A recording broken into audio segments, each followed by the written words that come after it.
قومیں وہی ترقی کرتی ہیں جو جدید تقاضوں کے مطابق اپنے آپ کو ڈھالتی ہیں اور اپنے معاشرے میں اپنے رہن سہن میں جدیدیت کے عنصر کو قبول کرتی ہیں۔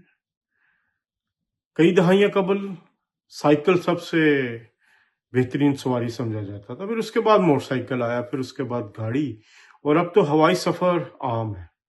کیا ہم ابھی تک سائیکل پہ سفر کرتے ہیں؟ نہیں، ہم نے وقت کے ساتھ ساتھ اپنے آپ کو جدیدیت کی طرف لے کر گئے ہیں۔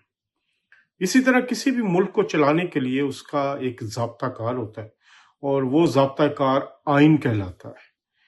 آئین کو بھی جدید دور کے مطابق چینج کیا جا سکتا ہے۔ یہ کوئی آسمانی صحیفہ نہیں ہوتا، یہ چند لوگوں کی لکھی ہوئی ایک کتاب ہوتی ہے جس میں درج کیا جاتا ہے کہ آپ نے اپنے ملک کو کیسے چلانا ہے۔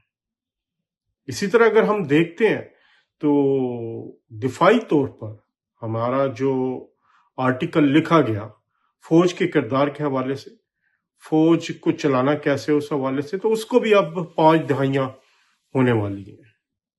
اگر ہم موجودہ دور کو دیکھیں تو اس وقت دنیا ترقی کر چکی ہے۔ اب نارمل جنگیں نہیں ہوتی کہ جو دشمن ملکوں کے سپاہی ہیں وہ ایک دوسرے کے آمنے سامنے آ کر لڑیں۔ جدید دور ہے تو جدید تقاضوں کے مطابق پاک فوج کو، پاکستان ایئر فورس کو اور پاکستان نیوی کو بھی ریگولیٹ کیا جانا چاہیے۔ تو اس وقت کیا آئین میں اس حوالے سے تبدیلی کی کوشش نہیں کرنی چاہیے؟ کیا ہم نے یہ نہیں دیکھا کہ جو پچھلی جنگ ہوئی پاک بھارت کی، اس میں بھی ہماری جو پاک فوج ہے اس نے جدید دور کے تقاضوں کو استعمال کرتے ہوئے اپنے سے بڑے ملک کو شکست دی؟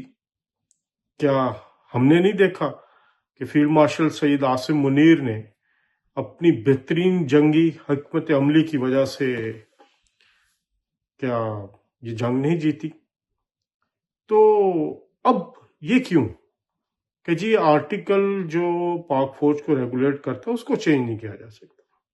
اس کے خلاف ایک پروپیگنڈا ہو رہا ہے، اور پروپیگنڈا جو ہو رہا ہے وہ ہمیں بھی پتہ ہے، آپ کو بھی پتہ ہے کہ اس وقت جو 27ویں آئینی ترمیم کا پیکج آ رہا ہے اس میں اور بہت ساری چیزیں ہیں۔ اس میں سپریم کورٹ کے حوالے سے بات ہو رہی ہے، اس میں جو صوبوں کی مختلف ورکنگ ہے اس حوالے سے بات ہو رہی ہے، اس میں NFC میں جو صوبوں کا حصہ اس کے حوالے سے بات ہو رہی ہے۔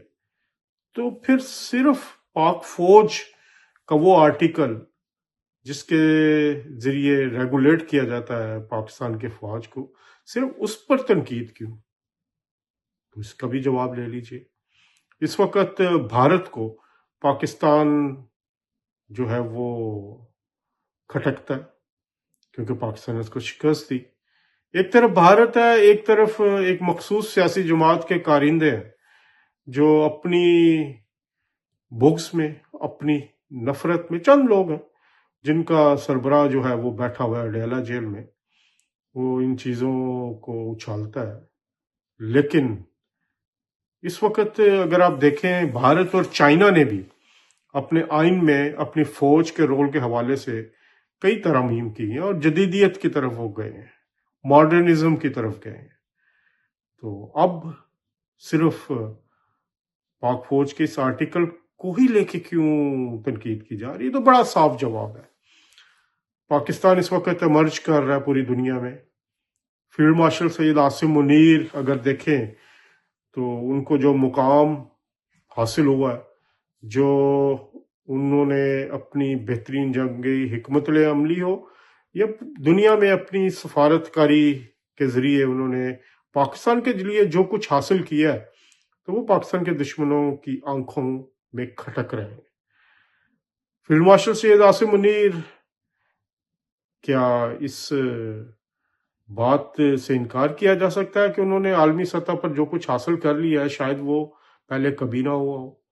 دنیا کا طاقتور ترین ملک امریکہ اور اس کا صدر Trump field marshal Syed Asim Munir کو عزت کے ساتھ بلاتا ہے، انہیں اپنے وائٹ ہاؤس میں دعوت دیتا ہے، کھانا پہ بلاتا ہے، اور اس کے بعد آپ دیکھتے ہیں کہ وہ ان کو پوری دنیا کے سامنے ایک بہادر جرنیل کے طور پر یاد کرتا ہے، اس کی تعریف کرتا ہے۔